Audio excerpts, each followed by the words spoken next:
கடைசி காலத்துல பாரதி ராஜா அவரை யாருமே பார்க்கவே இல்லையா, தனியாவே இறந்து போனாரா இப்படின்னு சமூக வலைதளங்கள்ல பல கேள்விகள் வந்த நிலையில இப்ப அவரோட தம்பி ஜெயராஜ் அவரு ஒரு சில விஷயத்த சொல்லியிருக்காரு.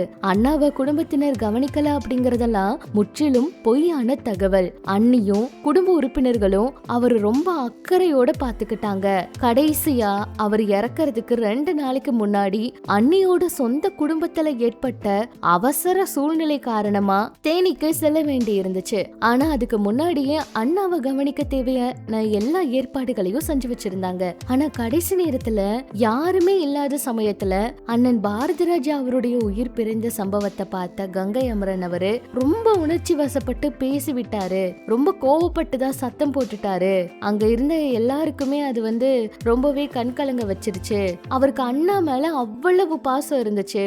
அதனால அவர்னாலேயே தாங்கிக்க முடியாம அந்த வார்த்தையை வெளியிட்டுட்டாரு. அதுக்கப்புறம் நடந்த உண்மை நிலைய அவர்கிட்ட நாங்க விளக்கி சொல்லும் போது அவரும் புரிஞ்சுக்கிட்டாரு அப்படிங்கிற மாதிரி இந்த ஒரு விஷயத்த அவரு சொல்லியிருக்காரு. உண்மையில கங்கை அமரன் பேசின போது கோவத்துல பேசல, பாசத்துல பேசினாரு. அவரு ரொம்பவே அன்பா இருந்தாருந்தா நெருங்கிய வட்டாரங்கள் எல்லாரும் சொல்றாங்க. பாரதி ராஜா அவங்களும் இளையராஜா அவங்களும் கங்கை அமரன் அவரோட குடும்பமும் பல தசாப்தங்களா நெருங்கிய உறவுல இருந்தவங்க.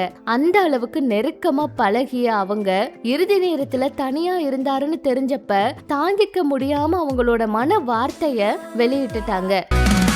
தமிழர்களின் பெருமை ஒரே மேடையில் வெளியிட போகின்றது. இது ஒரு செலிப்ரேஷன் ஆஃப் கிரேட்னஸ். எதிர்வரும் ஜூன் 20 சனிக்கிழமை லெஜெண்ட்ஸ் அண்ட் ஐகான்ஸ் அவார்ட்ஸ் 2026. இதற்கிடையே ராதா ரவி அவர் அடித்த பேட்டியில கூட மகன் மனோஜ் அவருடைய மறைவு பாரதி ராஜா அவரை ரொம்ப பாதிச்சிருச்சு. சில குடும்ப பிரச்சனைகளையும் அவரை மனசுல ரொம்ப பாதிக்க வச்சிருச்சு அப்படின்னு சொல்லியிருந்தாரு.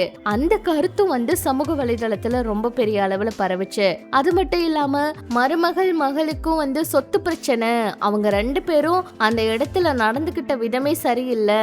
ராதிகா அவங்க கோவத்தோட அவங்க 2 பேரையும் தயவு செஞ்சு இங்க எதுவும் சண்டை போடாதீங்கன்னு சமாதானப்படுத்தினாங்க. இப்படிப்பட்ட விஷயங்கள் எல்லாம் பார்க்க முடிஞ்சது. ஆக மொத்தத்துல பாரதி ராஜா அவர்களோட இறப்ப தாங்க முடியாம வேதனையில இருக்க பல பேருக்கும் இந்த மாதிரி குடும்ப பிரச்சனைகள்னு வர செய்திகள் ரொம்ப பெரிய அதிர்ச்சியும் சோகத்தையும் ஏற்படுத்தி இருக்கு. சமூக வலைதளங்கள்ல கடைசி காலத்துல இவ்வளவு தூரம் கஷ்டப்பட்ட அவருக்கு ஒரு நல்ல இறப்பு இல்லையே அப்படின்னு கூட சொல்லிட்டு இருக்காங்க. என்ன நடந்துச்சுன்னே தெரியாம தேவையில்லாம சில பேர் சில விஷயங்கள் பேசுறது தான் சமூக வலைதளங்கள்ல இனிமே சர்ச்சையை ஏற்படுத்துதுன்னே சொல்லலாம். இந்த செய்திகளை பத்தி உங்களோட கருத்துக்கள் என்னவோ அதையும் சொல்லுங்க. இன்னும் இது போல சினிமா அரசியல் தகவலை தெரிஞ்சுக்க நம்ம சேனல் கூட இணைஞ்சிருங்க.